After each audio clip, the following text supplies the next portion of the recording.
Jonathan Simcoe's talk explores the fading of cursive, and with it, a way of thinking the Greeks once called graphe, where writing and drawing, hand and mind, move together. Through a series of moments, he reflects on the embodied craft we may be quietly leaving behind us. So please join me in welcoming Jonathan Simcoe to the stage.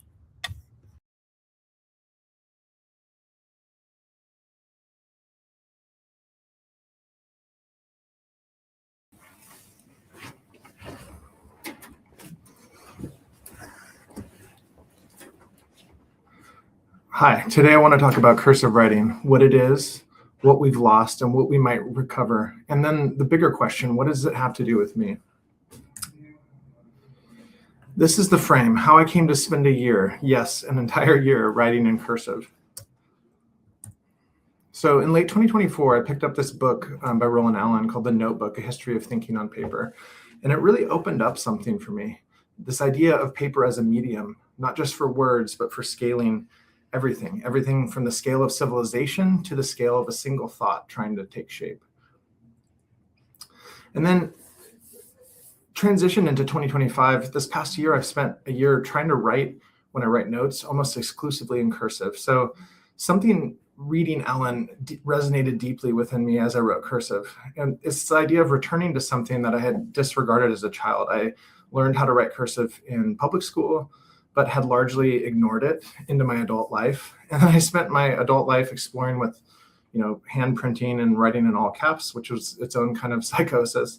But I gave myself this challenge to write in cursive exclusively for a year. And this led me down a rather interesting journey of curiosity and discovery. And because I had read his book, I'm going to take you guys on this journey with me.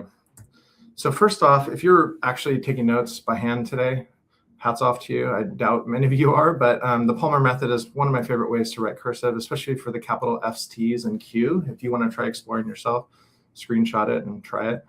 But once you start paying attention to cursive, you find it everywhere that modern culture wants to feel like itself again. So in this Nike example, it's not just the scripted word mark, but Carolyn Davidson's handwritten notes to herself.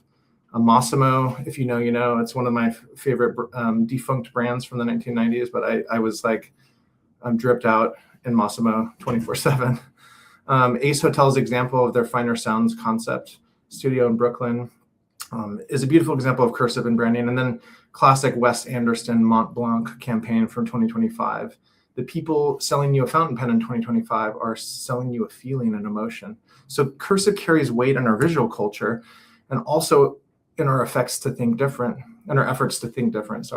Susan Kerr's Hello in cursive is an example of this that's even linked to our technological machines that we use every day. So the most rational machine ever built and launched greets the world in script. Now, all of this is suggestive, but it doesn't get to the heart. Cursive is showing up in these places because it carries something. To find what that something is, we need to go back about 2,500 years to a single Greek word. And this is a script here that my daughter actually, she's an artist, and so I had her draw out the script graphe in Greek. It's this word graphe that Diana mentioned. And the Greeks didn't have two separate words for writing and drawing. They had one word that meant both. Not two meanings that happened to coexist in one term, one act with two possible outcomes. To inscribe was to depict. To depict was to inscribe. The hand making a mark was performing the same gesture, which was meaning being made. We don't largely think this way anymore. We've drifted a long way from this concept of graphe. We tend to separate the lobes, the hemispheres of the brain. And because of that, we find ourselves poorer. So I'm going to argue that cursive writing is actually a modern artifact of graphe. Cursive is the gesture that still holds both writing and drawing together. There are loops that form letters, and the whole act of forming these letters and stringing them together comprises a kind of art form, and it's very personal. When you write cursive, you are for a few seconds at a time doing what the Greeks meant by graphe. Throughout history, at the moments when humans most needed their marks to matter, when a civilization had to scale, when trust had to span generations, when an identity had to be claimed against a system that wanted to erase it, when meaning had to be wrenched from the edge of despair. All of those moments are moments of graphe. And so I'm going to now take you through these 4 moments of history. and we're going to look at how these moments intersect with graphe. So the first one is hieratic and demotic. So these are both scribal forms at the scale of civilization, and these are ancient Egyptian forms of writing. I went into this researching this assuming that hieratic, which is the cursive form of Egyptian writing, replaced the more primitive hieroglyphics. It didn't. They actually ran in parallel for 3,000 years. They were two registers for the same writing system. Hieroglyphs were used for monuments and sacred inscription. Hieratic was used for everything else. It was like the daily administration, law, medicine, maths, literary texts, letters, accounts. Demotic was an even more cursive form that took over for daily life around 650 BC and then continued. Hieratic is the cursive form. It was drawn with a reed on papyrus. It was fast. It was continuous. It was the first time we see a civilization speed up by adopting a fluid script. And the thing I love about this, and every Egyptian scribe's childhood, the cursive actually came first. Hieroglyphs were refinement on top of literacy. Hieratic was literacy. The flowing form is the foundation, and the formal one is the polish. Okay, second perihelion. This one hits a little closer to home for us. Double entry accounting, how a Florentine idea shaped modern Europe and orbits close to what Mercury does today. So the House of Medici, the credit goes broadly to Medici. They get most of the paint in the press, but Cortuli and Pacioli pioneered the system that the Medicis scaffolded. And this was a way to scale money, ideas, and connection through written commitment. And this went way beyond just business. It actually scaled all kinds of things, as we'll talk about. But the core of it was this is a scan here from the double entry ledger, one of the Medici ledgers. And the double entry ledger was a way to scale auditable trust. It was a book that in cursive could be brought into a court of law and prove what had passed between two parties. Every transaction was recorded twice from opposite sides. The two sides must balance. The ledger checks itself. Now this looks, nonsensical to us looking at the scripted forms, but this was a powerful way that enabled all kinds of things to scale. So the ledger itself created a world where money was able to move, art got commissioned, ideas travel. Or in the case of Da Vinci's, some of his writings, his ideas have traveled, but his mirror handwriting kind of interestingly had a closed source vibe to it. I don't know that he would have been a fan of Haskell if he'd be around today, but suffice it to say, we are still enraptured by his ideas that were wrapped up in this personal ancient form of communication. Again, the same continuous gesture, but this time it's turned inward in Da Vinci's case. It was kept close. Our next perihelion, the third one, and this is where things get more personal. We're going to talk about Frederick Douglass, seeking a sovereign identity. So this, we see handwriting as the expression of an individual claiming a self that the world refused him. So he was born into slavery. Douglass taught himself to read with the help from his slaveholder's wife. It was a stolen literacy. This opened up a world to him that he didn't participate in. Then he taught himself to write. He studied the capital T's, S's, and A's of the shipyard as he wandered around. And then he also challenged, I love this one, he challenged white boys to writing contests, knowing that he would lose just so he could study their script and learn from it. And that subversive process was a way that his own hand, his handwriting, as well as his words, his script on page, became the means of his earned identity. His written style was unmistakably his. These are some examples and scans from his letters that span decades. You can see here the writing is all over the map. Some places the writing, the slant is different. Even in the same letter, he has two different styles. And so, again, we see this variance in his writing that's very personal, but we also see these distinctive forms that historians have studied and authenticated. These letter combinations like Q, U, and S were very unique across his writings. Again, the hand was the proof of the man. And actually, there was a lot of people that challenged the idea that he even was literate, and his own writings and his own handwriting was the authentication of his ideas. So I'm not going to read this whole quote, but I'm going to hone in on this idea. If there's no struggle, there's no progress. And the struggle to learn to write for Douglass was itself the act by which he subverted the system. Cursive was the form that his sovereignty took. Okay, this is the fourth perihelion. It's the most intimate. This is the Beethoven's Heiligenstadt Testament. It's a quasi-legal document, but in reality, it was just a letter to his brother. So Beethoven's residence in 1802. He lived in Heiligenstadt, which is a quiet suburb of Vienna, maybe a little too quiet for his sake. Let me explain. So in 1802, Beethoven was approaching deafness. He wrote to his brother and poured his heart out.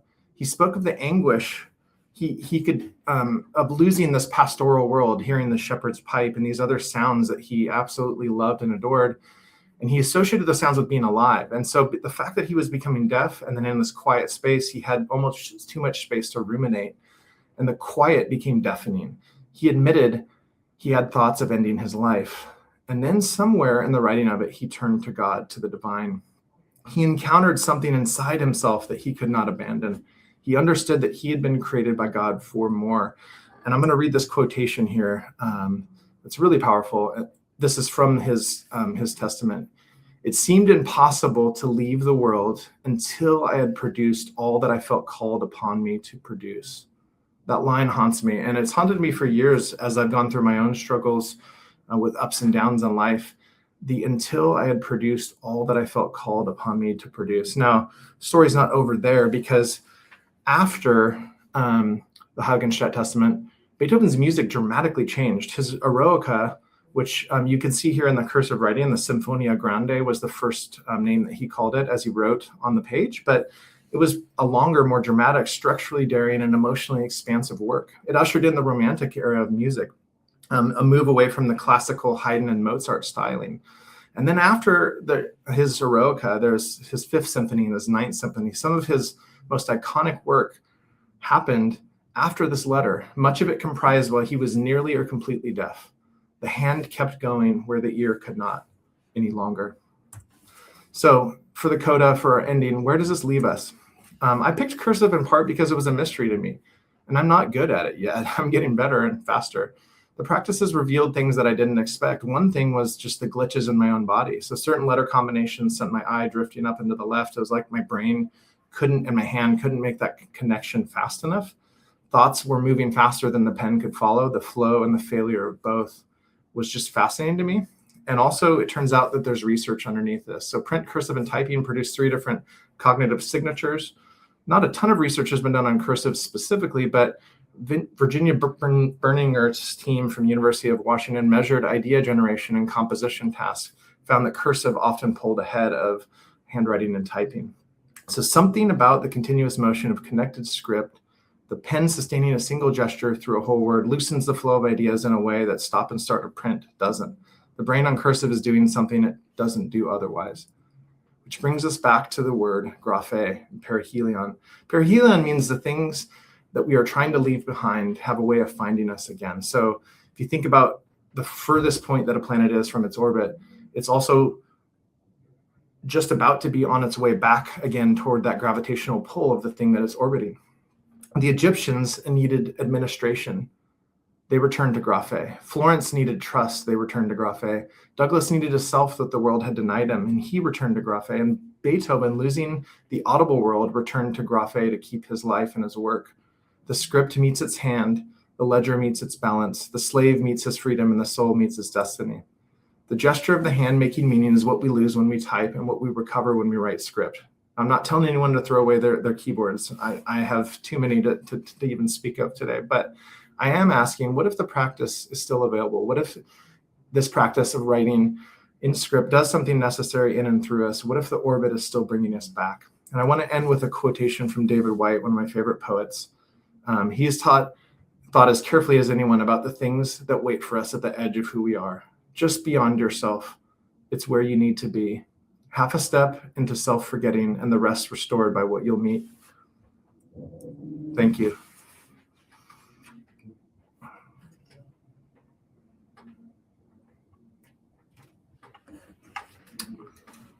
Oh man, great question from Casey. Do I have a favorite font? I have a lot of favorite fonts. Favorite one, actually, in this presentation, I use Arial Narrow, which is kind of has been dismissed as a font that's not as popular, but I don't know. I really enjoyed it. But yeah, there's tons of different fonts that I could nerd out on, but yeah.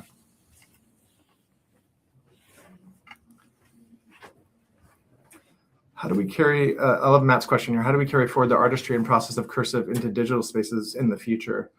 I think for me, I found that just having a human hand in making is helpful. So like always for me, coming back to sketching and drawing, finding ways to bring the organic, like even scanning in like artifacts or taking photographs of things that you find, and finding a way to kind of bridge some of those things into our digital work is, I think, a way to honor what has come in the past, and also a way to kind of use that to move forward. Even some of the visuals in this presentation that I scanned for my daughter's work, I did some renderings in Claude, and was playing with kind of digital representations of those cursive forms, which was a fun way to kind of bridge some of those worlds. So I think we have to hold on to both. Question from Jenna: how do you think viewing Slack in all cursive would change how we process tone and voice and communication? Well, first of all, I think like the visual noise for me would be overwhelming. But once I got over that, I think it might, if we could actually render cursive the way that the human hand renders it, it might lend a more human reaction to people's comments. And actually what would be fascinating is if everyone's messages had their own cursive styling and font to them. I think it would actually personalize maybe even a little bit more the way that we receive or perceive content, and realize that that we are all connected.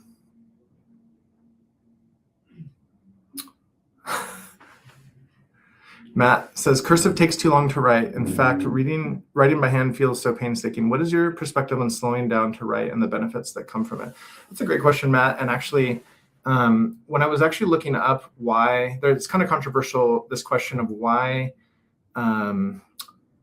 did Da Vinci write in cursive or in mirror hand? So he wrote everything backwards and he trained himself to write backwards. There's all these theories. People were saying, oh, he was closed source. I kind of made a joke about that, but you actually really, I don't think most historians think that was the case. So a lot of speculation, but one of the big things is that, well, he was kind of type A. So he didn't like sculpting at all because it was too messy. And they thought he was left-handed. So he was trying to write that way so that he wouldn't smear the ink on the page. But another theory is that he did it to slow himself down, slow his brain down so that he could think more. And I think actually what I found is sometimes slowing down is a really important way to really hold on to the human, especially in an age where we have AI.